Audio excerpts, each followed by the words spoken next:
Jadi kan tadi katanya setiap orang tujuannya beda-beda, Ya, goalsnya beda-beda. Nah, yang mau ditanya kalau kita udah netapin tujuan, tapi kan setiap tahun gaya hidup kita pasti beda, kebutuhannya juga beda. Nah, itu berarti setiap tahun tujuannya diganti dong. Bisa dibilang hidup kita merdeka secara financial itu akan tentram, aman, sentosa ya, alias punya peace of mind kalau kita nggak ada lagi beban dalam financial gitu. Nah terus kita pikirin juga nih yang masa depan, alokasiin pendapat kita ke tempat yang bisa kasih keuntungan seperti misalnya investasi, proteksi atau asuransi juga nggak kalah penting gitu, karena kan kita tahu ya nggak ada yang bisa menjamin kelangsungan hidup kita ke depannya gitu. Kebeli kalau udah waktunya. Kalau belum, masukin wishlist dulu aja. iya, ya kan. Di keranjangnya taunya rumah gitu kan juga serem juga ya. Ada ya e-commerce yang jualan rumah Siapa ya. tahu, ya kan. Selamat datang di Duit, podcast yang membahas seputar pengelolaan keuangan. Dalam setiap episode, saya akan berbincang dengan bintang tamu yang menarik dan juga para expert yang akan menjawab segala permasalahan finansial. Bersama saya Deris Kita, inilah Duit. Apa sih yang terbayang di benaknya Bala Duit ketika ada kata merdeka finansial? Apa Yud? Mau beli apa nggak nunggu diskonan. Oke, Ya, jadi kalau misal ke restoran, yang dilihat tuh menunya, bukan gambarnya. harganya. Gambarnya, Oke, bukan harganya. bukan harganya. Oke, itu merdeka finansial versi Yuda. Betul. Aku juga mirip sih. Kalau merdeka finansial versi aku tuh, aku nggak lama-lama masukin barang di keranjang, langsung bisa di check out tanpa Bener. mikir. Gitu Karena ya. kadang lebih banyak yang ada di keranjang dibanding di check out ya. Bener, aku tuh sekali-kali pernah ngode ke suami bilang, sekali-kali lihat ke keranjang e-commerce aku gitu kan. Terus sama suami dilihat ternyata 99 plus. Mau di check out juga males gitu kan. Itu kalau di check out semua rumah jadi nggak ada sisanya kayaknya. Iya, kita jadi Barang kayak semua. online shop lagi. Nah Mas Henry, merdeka finansial sesungguhnya definisinya tuh apa sih Mas Henry? Oke, kalau saya pinjam dari Robert Kiyosaki ya, pengarang buku bestseller itu, menurutnya kemerdekaan finansial itu malah bukan kaya atau punya harta berlimpah ala sultan gitu ya. Ya. Nah menurut dia kemerdekaan finansial itu kondisi bebas, jadi diri sendiri dan benar-benar bebas melakukan hal-hal yang kita sukai gitu. Jadi dari terminologi tersebut kita bisa simpulkan bahwa kebebasan finansial itu hanya bisa dicapai sama orang-orang yang mau belajar, bekerja untuk mencapai kesuksesan di finansial gitu. Nah, kemerdekaan finansial itu juga perlu disesuaikan nih dengan kondisi sama target personal kita gitu. Misalnya gini ya, contoh buat saya nih, kemerdekaan finansial itu saya bebas dari kredit, KTA ataupun utang konsumtif lainnya gitu. Tapi ada juga teman saya yang mendefinisikan kemerdekaan finansialnya adalah punya passive income, dan passive income itu dipakai untuk membiayai kebutuhan hidupnya. Nah, sementara gaji atau pendapatan tetapnya tuh dia gunakan khusus untuk berinvestasi dan juga proteksi. Nah, ada juga nih yang lucu nih ya, ada juga yang beranggapan bebas itu artinya hari ini mau naik apa bebas, hari ini mau naik sedan, besok mau naik moge atau mau naik mobil balap gitu ya. Nah, kalau itu orang bilang mungkin harus jadi sultan dulu kali ya. Dan untuk jadi sultan kan ya tetap juga harus melewati semua tahap di atas gitu, yakni ya semua kebutuhan primer terpenuhi dulu, bahkan kalau bisa lebih gitu. Nah, ketika seseorang udah meraih kemerdekaan finansial, ekonominya pasti terjaga sampai hari tua nih. Jadi nggak ada lagi tuh beban pikiran soal keuangan, gimana nih caranya kita dapetin kemerdekaan finansial tersebut gitu. Contohnya tadi terbebas dari KPA, KPR, terus juga bisa punya passive income yang untuk membiayai kehidupan sehari-hari sehingga income aslinya itu dipakai untuk berinvestasi. Nah, sebenarnya kalau dijabarin itu gimana sih Mas caranya supaya kita nih yang muda-muda ini bisa merdeka secara finansial? Ya, bisa dibilang hidup kita merdeka secara financial itu akan tentram, aman, sentosa ya, alias punya peace of mind kalau kita nggak ada lagi beban dalam financial gitu. Nah, bicara mengenai gimana caranya meraih kemerdekaan finansial tuh ada beberapa yang kita bisa lakukan ya. Misalnya, kita buat dulu nih definisi kemerdekaan financial kita tuh maunya seperti apa. Kita harus punya goal sama tolak ukur pribadi nih. Dan ini kita perlu supaya kita bisa nentuin arah sama strategi gimana untuk mencapai kemerdekaan finansial kita. Nah, udah gitu, kita evaluasi nih kondisi finansial kita saat ini ya. Dan ini penting supaya kita bisa tahu target sama goalnya, terus kita lakukan evaluasi saat ini. Nah, kita lihat nih, saat ini kita lagi banyak masalah nggak misalnya. Nah, kelarin dulu masalahnya itu. Dan kita lakukan evaluasi berkala, nggak cukup sekali. Nah, setelah itu, kita coba buat strategi jangka pendek dan jangka panjang. Karena gampang nih, kalau kita udah tahu goalnya apa nih, masalahnya apa, kita kan bisa langsung buat strateginya untuk menyelesaikan masalah tersebut gitu. Nah, contohnya kalau saat ini kita punya masalah financial, cepet-cepet nih cari solusi untuk segera mengatasi masalah itu gitu. Berarti tadi yang pertama kita harus punya goals atau tujuan yang jelas dulu. Itulah kenapa definisi dari merdeka finansial itu jadi berbeda-beda ya Mas Henry, karena goalsnya orang beda-beda gitu. Yang kedua, jangan lupa evaluasi nih keadaan finansial kita. Uang yang masuk nih sama uang yang keluar nih gedean mana gitu kan ya. Baru yang ketiga menentukan strategi jangka panjang dan pendek. Mbak, gue mau nanya nih kayak dari gestur-gesturnya. Jadi kan tadi katanya setiap orang tujuannya beda-beda, goalsnya beda-beda. Nah, yang mau ditanya kalau kita udah netapin tujuan, tapi kan setiap tahun gaya hidup kita pasti beda, kebutuhannya juga beda. Nah, itu berarti setiap tahun tujuannya diganti dong. Nah, gimana tuh Mas Henry? Atau planningnya keganti-ganti? Gimana Mas Henry? Tentunya gini, tentunya kita sesuaikan dulu objektif ataupun goals yang tadi ya. Tentunya pasti kan kita tiap tahun ada peningkatan ataupun penghasilan gitu. Nah, kuncinya adalah kita tentukan dulu nih yang pasti apa yang menjadi kebutuhan primer kita selesaikan. Sehingga dari situ kita bisa punya pemikiran bahwa oke, kita udah mengcover semua hal yang basic dan kita punya sesuatu yang lebih, kita lakukan rencana berikutnya. Kita punya target untuk mencapai yang seharusnya lebih baik dari yang kita lakukan tahun ini. Oke, berarti ya nggak harus dirubah semuanya juga, tapi yang terpenting adalah kita melakukan evaluasi dulu nih. Kadang-kadang kita tuh setiap tahun bukannya penghasilannya yang nambah, tapi pengeluarannya yang nambah. Nah, kalau misal Mas Henry, apes-apesnya nih kasusnya kayak gitu tadi, penghasilan atau income yang masuk itu tidak sebanding dengan pengeluaran, first thing first, hal yang harus kita lakukan apa? Nah, ini penting ya. Kita juga harus kaji dulu nih kira-kira pengeluaran apa yang kita harus prioritas. Ya seperti tadi Mbak Dea bilang nih, kita kan banyak nih billing tagihan ya. Apalagi internet misalnya. WFH gini di rumah aja, listrik, TV kabel, sama keperluan sehari-hari. Belum langganan aplikasi itu, aduh, itu juga tiba-tiba 500.000 aja setiap langganan aplikasi nonton film biar kita nggak stres, pas akhir bulan jadi stres buat bayarnya. Gitu. Gimana Mas Henry? Nah, kita hitung semua tuh dalam satu bulan butuh berapa sih sebenarnya gitu ya.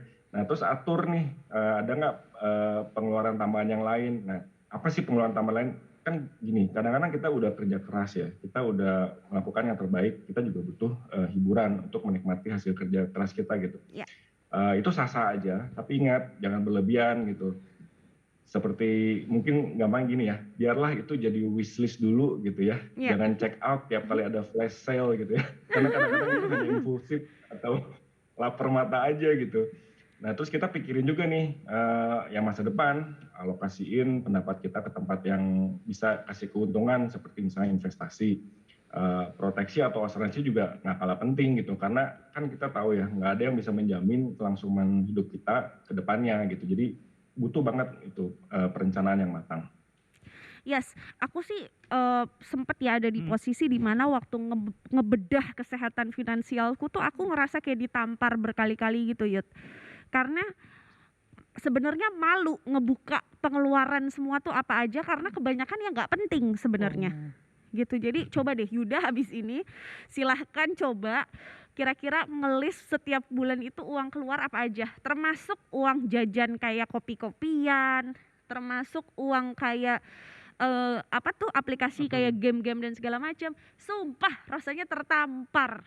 Berarti harus siapin plester ya, gue takut ditonjok berkali-kali. Iya, mendingan siapin betadine gitu-gitu deh, siapa tahu. Siapa tahu ya. Iya, karena beneran itu rasanya kayak pas ngebuka laporan finansial sendiri rasanya kayak ditampar, tapi ya harus Iya. gitu.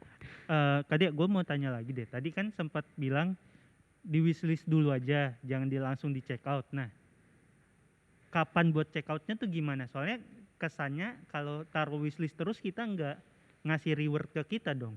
Nah, ini lo nanya ke Mas Henry apa ke gue? Ke dua-duanya deh. Mas Henry dulu aja kalau Mas Henry gitu. dulu, gitu. Silakan Mas Oke. Henry. Nah, ya benar nih Mas Yud ya. Kalau misalnya kita taruh di wishlist, itu kita anggap sebagai motivasi gitu. Jadi Oke. kita taruh itu sebagai wishlist bahwa saya harus bisa dapetin ini dengan mudah gitu ya. Gimana caranya? Ya itu tadi, penghasilan kita hitung, pengeluaran kita hitung. Kalau saya bisa mendapatkan penghasilan ataupun misalnya kita bisa melakukan saving, tentunya wishlist itu kita bisa terjemahkan jadi keranjang dan check out gitu ya. Jadi Iya. itu kita anggap harus sebagai motivasi. Mm-mm. Oh, jadi keranjang wishlist itu jadiin motivasi kita buat Motivasi. kerja lebih keras. Betul, dan juga Bala Duit juga bisa loh menyeleksi lagi keranjang wishlist itu. Kadang banyak yang nggak pentingnya sebenarnya. Barang-barang yang kita inginkan tapi nggak kita butuhkan gitu loh ya. Nah, buat Bala Duit semua nih, tadi kan Mas Henry juga sudah sempat menyinggung bahwa walaupun reward kita itu bentuknya barang, kita biasa reward diri kita tuh dengan belanja atau Benar. makan makanan enak, tapi itu sifatnya sementara. Kalau kita mau peace of mind, kita mau benar-benar merasa nyaman, damai, nggak kepikiran macam-macam, salah satu yang harus kita lakukan sebenarnya proteksi sih. Jadi si pemasukan yang datang sebelum dibelanjain di wishlist itu bisa disisihin dulu buat bayar premi. Udah gitu aja. Habis itu peace of mind akan lebih dekat dengan kita. Let's go. Ada netizen yang nanya Mas Henry. Ternyata netizen mengalami hal serupa kayak kita di sini Yuda. Dari lulus kuliah sampai sekarang umur 26 tahun harus menghidupi orang tua dan adik-adik aku. Jujur aku masih bingung buat ngebedain keuangan pribadiku dan keuangan keluarga. Boleh kiranya dikasih tips, soalnya aku juga pengen bebas secara finansial. Nah ini sandwich generation nih. Nah ini Mirip- gua banget nih, mirip banget. sama mirip Yuda banget. kasusnya. Gimana nih Mas Henry? Ya benar banget tuh, istilahnya sandwich generation ya. Berarti kan dia kayak kejepit di atas sama bawah gitu ya. Iya. Nah kondisinya kan kita harus menghidupi orang tua nih. Kalau tadi siapa Mbak Dian yang nanya gitu ya. Dan juga keluarga sendiri gitu. Dan kita juga perlu perhatikan keuangan untuk kita juga gitu.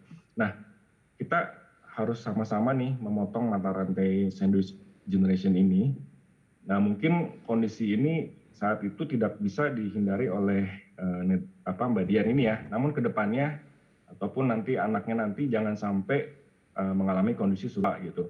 Nah, tapi kalau yang udah terlanjur dalam posisi sebagai sandwich generation, yang bisa kita mulai lakukan adalah perbaiki pengelolaan keuangan kita nih. Misalnya itu tadi kita lihat ada nggak sih kita punya utang-utang yang konsumtif gitu ya, yang sebenarnya nggak perlu gitu.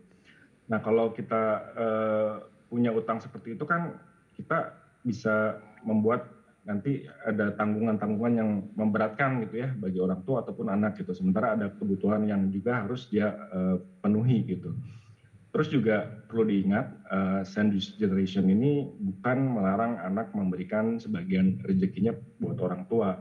Tapi gimana mewujudkan pengelolaan keuangan yang tepat sehingga kondisi ini tidak berlangsung terus-menerus. Dan jangan lupa nih, anak jangan dianggap itu sebagai investasi atau celengan ya. Kan sandwich generation kan itu hitungannya ada beban finansial dari keluarga dan buat diri sendiri. Itu mungkin bisa lepas gak? Ya. Maksudnya posisi udah nggak jadi sandwich generation tuh udah gimana? Bisa lepas gak tuh status sebagai sandwich generation itu Iya. atau akan menetap terus sampai lama? Gimana Mas Henry? Nah itu tadi kuncinya kita lihat dulu nih ya. Bisa lepas tergantung dari bagaimana kita mengelola keuangan kita nih. Kalau misalnya utang-utang konsumtif tadi kita bisa lepaskan dan kita bisa bebaskan, tentunya kita nggak terbebani untuk memberikan atau membagikan share yang kita berikan untuk misalnya orang tua ataupun anak kita gitu. Jadi itu kuncinya. Bisa lepas, Bisa lepas. tapi ya tadi seperti yang dijelaskan Mas Henry, kita juga harus pintar-pintar mengelola sih sebenarnya. Jangan-jangan boncosnya itu sebenarnya bukan dari orang tua atau adik-adik kita, tapi dari diri kita sendiri. Iya, gara-gara utang konsumtif tadi itu ya. Daripada kita boncos gitu ya kan. Lebih baik kita mulai dari sekarang evaluasi keadaan finansial kita. Yud, buat bala duit semua yang mungkin senasib dan sepenanggungan sama Yuda dan juga tadi netizen, lo punya pesan-pesan nggak? Kira-kira buat nyemangatin bala duit yang pengen merdeka secara finansial, tapi secara keadaan nih memang harus masih menghidupi keluarga. Gimana Yud? Aduh, nyemangatin ya. Cuma mungkin ini ya, yang Mas Henry tadi ngomong juga benar. Jangan sampai anak kita jadi sandwich generation selanjutnya. Ya. Jadi kalau mungkin ada yang lagi di posisi kayak gue sekarang atau kayak tadi Mbak Dian yang nanya itu, ya mungkin kita emang ditakdirkan untuk bekerja lebih giat dibanding yang lain. Biar mata rantainya keputus, dan rasanya pasti akan menyenangkan banget kalau kita bisa membahagiakan orang tua dan juga membebaskan adik-adik dari perasaan beban yang sama gitu. Asik, mantap. Komika ngomongnya serius bisa juga ya. Gua baca di berita sih itu Mbak. Oh baca ya di berita ya, nggak apa-apa pinter. Kesannya kita di Metro TV itu nggak malu-maluin gitu loh. Baca dulu biar nggak terlalu malu. Bala duit bisa ya mengambil kata-kata dari Yuda tadi, bahwa ini dijadikan motivasi supaya bala duit tetap semangat, jadi motivasi supaya terus rajin bekerja hingga bisa memutus mata rantai dari sandwich generation itu tidak diturunkan ke anak cucunya nanti. Mas Henry, terakhir untuk tips bala duit semua, bagaimana menghadapi quarter life crisis di usia 25-an ini, kira-kira kita mesti gimana? Monggo Mas Henry. Oke, mungkin yang saya bisa share ya, itu tadi kalau semua kebutuhan udah terpenuhi gitu ya, kita selalu utamakan punya proteksi dan investasi untuk mendapatkan, yaitu tadi yang cukup mahal ya. Peace of mind itu nggak gampang, dan kita juga akhirnya bisa mendapatkan kebebasan financial nantinya. Nah, selain itu ada dikit advice nih, boleh ya saya share ya soal proteksi gitu. Jangan beli proteksi nih kalau kita tahu nih kapan kita akan tutup usia. Terus kita juga kebal dari berbagai penyakit, nggak usah beli proteksi lah kalau kita kebal dari berbagai penyakit, ya nggak. Terus kita juga siap dipanggil Tuhan kapan aja, dan tega buat susah hidup orang yang andelin kita nantinya gitu. Terus kalau kita rela nih uang yang udah terkumpul ya, dengan susah payah untuk menutupi biaya resiko seperti sakit atau ya saat kesusahan gitu ya.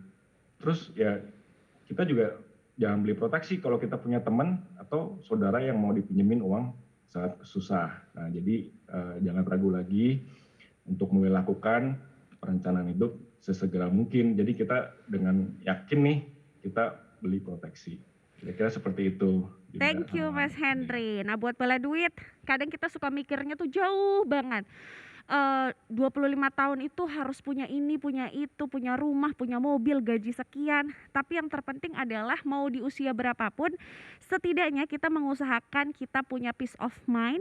Kita kerja nggak usah mikirin yang lain-lain, kerja fokus kerja, karena kita tahu bahwa kita punya proteksi. Ketika kita punya proteksi, kita fokus kerja dan bisa jauh lebih produktif. Gitu. Nanti mobil, rumah dan lain-lain itu pasti kebeli kalau udah waktunya. Gitu ya Yud? Kebeli kalau udah waktunya. Kalau belum, masukin wishlist dulu aja. Iya, ya kan? Di keranjangnya taunya rumah gitu kan, juga serem juga ya Yud? Ada ya e-commerce yang jualan rumah Siapa ya? tahu ya kan? Aku mau ngucapin terima kasih buat Yuda. Ya, sama-sama. Semoga Yuda sehat. Amin. Terus juga semakin semangat kerjanya. Terima kasih. Semakin lancar rezekinya. Amin. Mas Henry, makasih juga sudah mau berbagi barengan kita di sini ngomongin tentang quarter life crisis dan tips-tipsnya. Thank you so much Mas. Semoga sehat selalu dan kita punya kesempatan untuk ngobrol lagi ya Mas. Amin, terima kasih Mbak Dea, Mas Yuda. Terima kasih Mas Henry. Nah bala duit semua, terima kasih banyak karena sudah menyaksikan tayangan ini sampai dengan selesai. Jangan lupa videonya di like, di share sebanyak-banyaknya. Jangan lupa juga subscribe YouTube channel Manulife Indonesia. Kunjungi website kita juga Manulife Indonesia. Dan kalau Bala Duit punya topik-topik terkait dengan literasi keuangan, bisa request ke kita via DM ataupun Twitter di @duit_metro_tv. Nanti kita akan bahas lebih lengkapnya di Duit. Jadi jangan lupa ya Bala Duit, jaga terus kesehatan diri kamu dengan proteksi asuransi kesehatan. Sampai jumpa di Duit. Dipersembahkan oleh